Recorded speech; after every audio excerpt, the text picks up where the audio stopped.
लेरिबा sparkle Edu services काइबा सी लाए लाकन इस Moina कइदोरे नोइ से पास तौर मतुंगदा मोइना कनेक्शन अमंग पीदोने नोइ की फर्दर स्टडी की नि खंगदे नोइ की जॉब की अपॉर्चुनिटी नि खंगदे मोइना हाइदोइनेबको अदुगी जॉब की अपॉर्चुनिटी नत्रगा फर्दर स्टडी की अपॉर्चुनिटी मयाम दुमदी स्पार्कल इडू सर्विसेस ना one by one step by step नखोइद ताने मसीगी मरक्सिदा यूनिवर्सिटी की अथॉरिटी साइड तगी अइना हाइजनिंगबदी मैम अमसु लैसनोबको अदुगा अपॉर्चुनिटी मैम अमसु लैसनोबको अदुगा अखोई इसागी होनबा डेडिकेशन हाइबा अखोगी कयामुक यामना अइना पामिबा थबकसिदा मतम थादबा ngam कयामुक यामना अइ सी करमाइना संगजी के काहाइबना सिंबगी वाखलोन से मसी याम अखोई तौबम मथौ ताय अना इसागी डिवोशन से मसी याम मरु ओय अदुना अखोना वे मयाम अम लेरगसु वे पुनमक अफबं हाक्तनी थाइनदी साइंस लौनरमी खरा लाइक फर्दी साइंस खरा फत्रगना आर्ट्स काइना लेरमी हौजिकी अदु नत्रे each and every field if you are very good in any field then you will get success हाइबगी पोतुनी हुजिक लाइसे अदुना इसागी डिवोशन इसागी प्रैक्टिस अदगी रेगुलर को प्रैक्टिस सी यामना मरु ओय हाइबजिनी अइना मयामगी मफुमदा थमजनिंगिसे अदा अखोगी कैनोना अखोगी फेमस मोटिवेटर सद्गुरु ना हाइबम लेबा करी हाइगेबो सचिन तेंदुलकर ना तौरिसे बॉल दु येइब खक्तने मा तइसे बॉल दु येइब खक्तने अदा बॉल दु येइब दुदने मा पृथ्वी सिन थुना फावरिने ball येइब दुदा Good morning, ladies and gentlemen. Honorable Vice Chancellor, Professor W. San Babu Singh, respected Finance Officer Shri Rojendra Kar, Shri Abdul Wazi, Mrs. Rose Kennedy, respected Dr. Mary Thomas, respected faculty members of the university, research scholars, students and the staff of the university. अखोई ngasidagina numit marini mangani gi mamangda kogi mangda lengsen biriba Shri Abdul Wazi ne aduga Madam Rose Kennedy moy ani je university da lengakpane smai tawduna program amukhak university gi level da sinsi masidi chhatra gi yam kanaba pot oyen ana asengbadi honorable vice chancellor se unaraga program je kramai tawjige sinje na तौकान honourable vice chancellor जो ओजागी डी MTU दजु vice chancellor in charge ओइना पुबनिना असोम द चटखिबा मतम थोक्तना मोइजे पुंघाइ मुक ngairakanदा ए अदुदी कना लई रेजिस्ट्रार लई अन तौना चंगागा आइगा वारी सानाबन अदा मेरा मैडम रोज केनेडी ना हाई सुमाइ तौदना ओजा एखोगी यूनिवर्सिटी की लेवल कॉलेज की लेवल की छात्र सिंह कैरियर अपॉर्चुनिटी सुमाय तौना फॉरेन द चटनबा करी तौनबगी अपॉर्चुनिटी मैम अम लई विद स्कॉलरशिप को 50% स्कॉलरशिप मैचिंग दा नत्रगना 100% स्कॉलरशिप दा सुमाय तौना चटपे याब मैम लई अदो अखोगी छात्र छात्री सिंह सिदी खंगमदबा याय अदना मसी जे अमतंग अवेयरनेस प्रोग्राम अम तौरगदी यूनिवर्सिटी की लेवल दा मसी छात्र की ओइना याम फनी हाइदना मोइना हाइबा हाइतारे अदा आइगोंदसु ब्रेन सिदा को दालोंग नम लाए आइगिदी अफबबु ओइरदी हेता थिंधद्रे अफब थब आइस अदा आइना हाइ ए अदु तौसिने हाइदना आइना वाम वेलकम तौरगा मोइगा डिस्कशन सिदा मोइ नुमितो याम सैटिस्फाई ओइ आइगा उनाबा दा मोइना खलंबा एक्सपेक्टेशन दो अदु सबचाना मिट तौब्राना खल्ली आइगे रेस्पॉन्स टू दा अदगी ए अदुदी डॉक्टर मेरी थॉमस अखोगी ओजादो अदुदुना अखोगी कोऑर्डिनेटर कैंपस रिक्रूटमेंट सेल की कोऑर्डिनेटर ओइबनी ngaje commerce department dagini madam do adum leramgani no amtang chalaga uno aiju phone tawraga haigi ko moi mana phone tawre ba aina adai madam se luckily hek tawga paikhale adai di madam thang ha tawna sisi tawi haiduna hai kanda adudi phaine oza thabiro haiduna tawraga numit tumuk to unara kanda hairiba program se masi ekoi thabak ta onthorok pani haiduna aigi hajaningi ado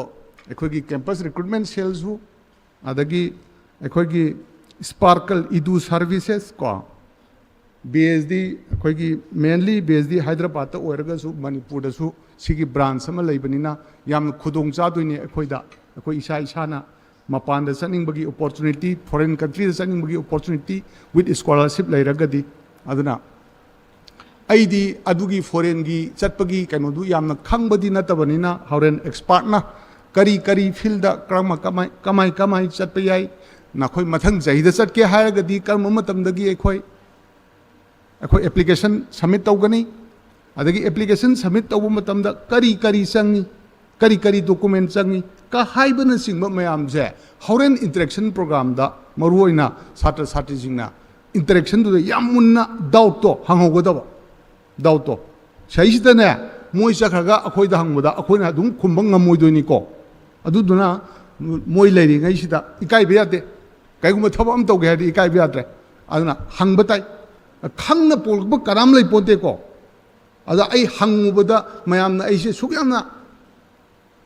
खंगदमानेना खनगि तारे हेबे वखनदुदि तोक तारे खंगदब खुदिमक तो लोय हंगदबने कनासु खंगना पोलब कराम यावदे हाइबगी पोतुनी अदुना हजिक स्पार्कल अखोगी इदू सर्विसेस अखोगी यूनिवर्सिटी की साइड की यामना थैंकफुल तौजरी अदुगा अखोगी कैंपस रिक्रूटमेंट सेल यामना एक्टिवली को कैंपस रिक्रूटमेंट सेल से अयाक हेक जॉइन तौजबदगी अखोगी प्रोफेसर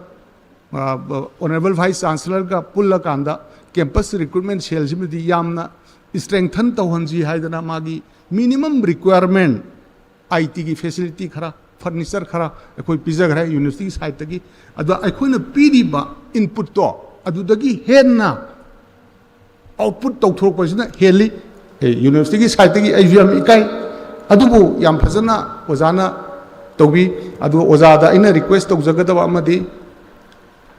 तौरिबा प्रोग्राम खुदिमक्सी अखोइगी निंगथीना रिपोर्ट मैम से सेंबिरकांदा ईयरली सहीमदा कयामु याम तौगिगे हाइबदु पारसु पाना पेज मैम यामद्रगसु रिपोर्ट मसा अमुम फोंगा थंबियु कैंपस रिक्रूटमेंट सेल जे हयेंग नाकी लाकांदा कैंपस रिक्रूटमेंट सेल ना करी ऑर्गेनाइज तौहरे छात्र करी अवेयरनेस प्रोग्राम पीग्रे हाइबदुनी कैंपस रिक्रूटमेंट सेल लई हाइबदु नते लैरगसु मागी एक्टिविटी मैम अमक तौबुदो अखोइगिदी थोइदोना नोपते मणिपुर यूनिवर्सिटी लई कैंपस रिक्रूटमेंट सेल अदो मणिपुर यूनिवर्सिटी अदुम पांथोई सुमाइना अवेयरनेस प्रोग्राम से अदो अखोई धनमंजुरी यूनिवर्सिटी दा ओजाना तौबिरिसिना आइदी यामना हेना एक्टिव ओइना तौबिब्रा हाइदना आई खले सिना सी ओइग्रे अदुगा आइना याम का हेना खंगजबदि नते तौबदबु आइना खंगजब दुदी अते कैसु नते अखोइगी एजुकेशनल इंस्टीट्यूट सिना यामना बेसिक ओइबा जनरल स्टडी डिग्री सर्टिफिकेट तुमदी नखोई जिंदा अवार्ड तौरे मिनिमम इलिजिबिलिटी दुमदी अवार्ड तौरे अदगे मु को अतोपम दनमु सिदा लैरिबा स्पार्कल इदू सर्विसेस काइबा सी लाए लाकन सिदा मोइना कै तौरे नोइसे पास तौरो मतुंगदा मोइना कनेक्शन अमु पीदोइने नोइगी फर्दर स्टडी गिनी खंगदे नोइगी जॉब की अपॉर्चुनिटी नि खंगदे मोइना हाइदोइनेबको अदुगी जॉब की अपॉर्चुनिटी नत्रगा फर्दर स्टडी की अपॉर्चुनिटी मैम दुमदी स्पार्कल इदू सर्विसेस ना वन बाय स्टेप नखोइदा ताने मसिगी मरक्सिदा यूनिवर्सिटी की अथॉरिटी साइड तगी अइना हाइजनिंगबदी मैम अमसु लैसनोबको अदुगा अपॉर्चुनिटी मैम अमसु लैसनोबको अदुगा अखोई इसागी होनबा डेडिकेशन हाइबा अखोगी कयामुक यामना ꯑꯩꯅ ꯄꯥꯝꯃꯤꯕ ꯊꯕꯛꯁꯤꯗ ꯃꯇꯝ ꯊꯥꯗꯕ ꯉꯝꯃꯤ ꯀꯌꯥꯃꯨꯛ ꯌꯥꯝꯅ ꯑꯩ ꯁꯤ ꯀꯔꯝꯍꯥꯏꯅ ꯆꯪꯍꯟꯁꯤꯒꯦ ꯍꯥꯏꯕꯅꯆꯤꯡꯕꯒꯤ ꯋꯥꯈꯜꯂꯣꯟꯁꯦ ꯃꯁꯤ ꯌꯥꯝ ꯑꯩꯈꯣꯏ ꯇꯧꯕ ꯑꯃ ꯃꯊꯧ ꯇꯥꯏꯌꯦꯕ ꯑꯗꯨꯅ ꯏꯁꯥꯒꯤ ꯗꯤꯚꯣꯁꯟꯁꯦ ꯃꯁꯤ ꯌꯥꯝ ꯃꯔꯨ ꯑꯣꯏ ꯑꯗꯨꯅ ꯑꯩꯈꯣꯏꯅ ꯋꯦ ꯃꯌꯥꯝ ꯑꯃ ꯂꯩꯔꯒꯁꯨ ꯋꯦ ꯄꯨꯝꯅꯃꯛ ꯑꯐꯕ ꯉꯥꯛꯇꯅꯤ ꯊꯥꯏꯅꯗꯤ ꯁꯥꯏꯟꯁ ꯂꯧꯅꯔꯝꯃꯤ खरा लाइक फरदी साइंस खरा फत्रगना आर्ट्स काइना लेरमी हौजिकी अदु नत्रे each and every field if you are very good in any field then you will get success हाइबगी पोतुनी हुजिक लाइसे अदुना इसागी डिवोशन इसागी प्रैक्टिस अदगी रेगुलर को प्रैक्टिस से यामना मरु ओय हाइबजिनी आइना मयामगी मफुमदा थमजनिंगिसे अदा एखोगी कनोना अखोगी फेमस मोटिवेटर सदगुरु ना हाइबम लेबा करी हाइगेबो सचिन तेंदुलकर ना तौरीसे बॉल दु येइब खक्तने मा तोइस बॉल दु येइब खक्तने अदा बॉल दु येइब दुदने मा पृथ्वी सिन थुंगना फावरिने बॉल येइब दुदा अना आइना लाक्सनिंगी दि कइनोबो ngसाइगी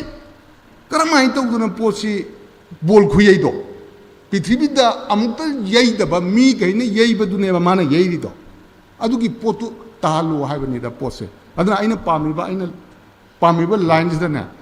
डिटरमिन तौताइने हा सिसु चटपे सिसु चटपे खनमनतबा मीना सि चटना खरे आइसु चटके हाइबा नतब आइगी ओइबा मी चटकेरा चलोइरा आइगी ओइबा पोतुबुदि खल्लका अदु युंबतायबो आइदी एडमिनिस्ट्रेशन से यम पामे आई एडमिनिस्ट्रेशन से यम पामे अब एडमिनिस्ट्रेशन की सर्विस नतब अतई कया था दे भाई सुमाइना नोइसु नोइना पाम्बा लाइन दुदा को चंब याबगी अमा लाकनी अदैद इसागी कन्ना याम कन्ना होनदना मसागी कैरियर दो अफबम ओइनबगी पांदम दुगी फाउंडेशन नि ngasi तौदोरिसे अदुना लेंगिरइबा मयाम छात्र छात्री पुनमंगना डाउट लेबा करी लेबा वखंदो लाइबा एक्सपर्ट सिदगी पुनमक्तु क्लियर उमिनरसी हैबा वाफम थमगा आई स्वाइद सुम तेहिंग जगे थैंक यू वेरी मच